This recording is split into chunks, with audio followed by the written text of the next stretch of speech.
We are now just 149 days away from the official release of Star Wars The Rise of Skywalker by writer and director J.J. Abrams and Chris Terrio, as well as creator George Lucas. This is Mike Zero. Make sure to subscribe if you're new to the channel for future Star Wars content. So one aspect of Episode 9 that a lot of fans are really excited about is, of course, the connections between the originals and the prequels, and exactly how that's going to be utilized in such a way to the point where it's going to benefit many of the characters like Rey and Kylo Ren, as well as other characters in, of course, the end of the Skywalker saga. Now, what's really intriguing about Episode 9 is that we do know that this film is going to be a revelation movie. It's going to really change how we view the past 8 Star Wars films as a whole. Now, these past couple of weeks or so, we've been learning a whole lot more about this movie, and when it all comes down to one of the concept art descriptions, this is where things begin to get very exciting for Episode 9.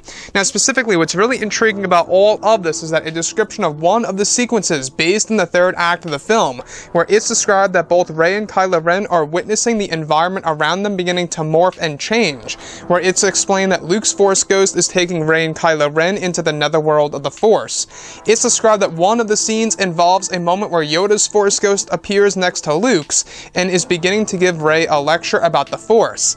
It's described that Yoda reveals at one point in time that the creation of the netherworld of the Force was initiated by the Wills themselves, who are godlike beings that watch over the Star Wars universe. It's explained that Yoda also reveals that the Wills also created the bridge between the beyond and the unknown regions, where it's said that this scene draws from the original ideas by George Lucas that will be applied into Star Wars Episode 9. The sequence is said to have a magical score composed by John Williams, to also adding great emotion to the audience and to the characters. It's said that Yoda also reveals that the Wills kept the ability of the power of one transferring one's consciousness to the netherworld a secret in order to test the Jedi who died, to see who were worthy of becoming one with the Force in such a way of discovering this power.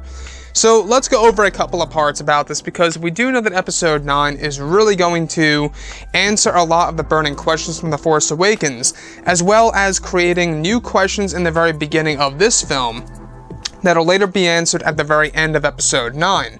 So, J.J. Abrams, at the end of the day, he's a visionary. He's trying to do something completely crazy with this movie to really raise the stakes of the Star Wars universe and to really make this film feel as if it's separate away from both The Force Awakens and The Last Jedi. You know, even the cast of Episode 9 expressed this numerous times over at Celebration and in other interviews, that this movie feels completely different in comparison to both The Force Awakens and The Last Jedi. It's almost as if it's a movie on its own, which I honestly think is going to be a good move by Disney and Lucasfilm.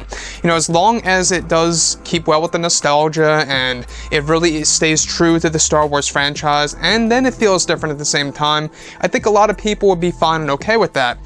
So, this big secret that Yoda reveals to Rey and Kylo Ren, where they are now in the netherworld of the Force that's initiated by Luke's Force Ghost, showing them the netherworld, is that Yoda reveals to them that it was the Wills themselves, these godlike beings, that actually created the netherworld itself and actually kept the ability of transferring one's consciousness into the netherworld a secret, and watched over the Jedi who died to see which ones would be able to discover this ability, to see who's really worthy. Of course, this ranges from Qui-Gon Jinn to Kenobi, Anakin, Yoda, Luke, you name it. Now, what's great about Episode 9 also is that they are expanding Star Wars lore. Basically, this film is being used as a foundation to create something new, to build towards something larger, and I think that's a very interesting part by J.J. Abrams and George Lucas.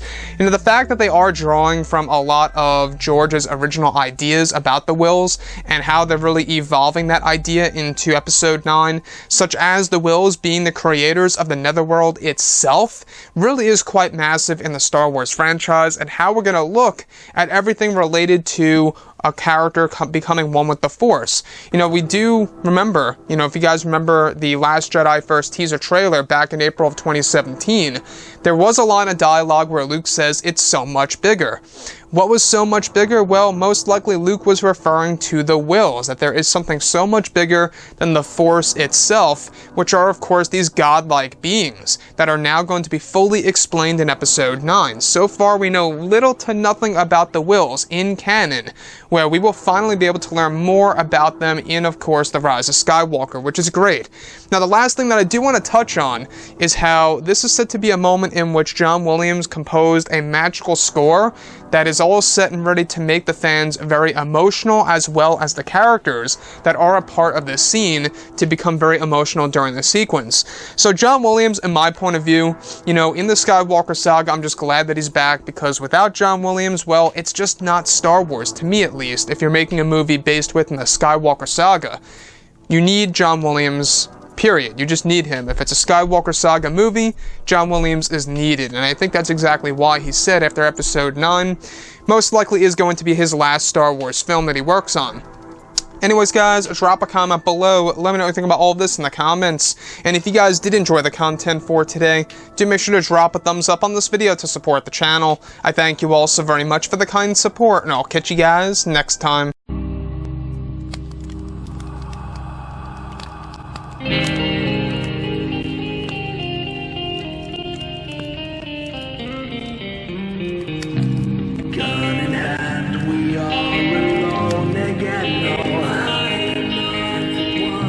From night to moon, we hear them moans again.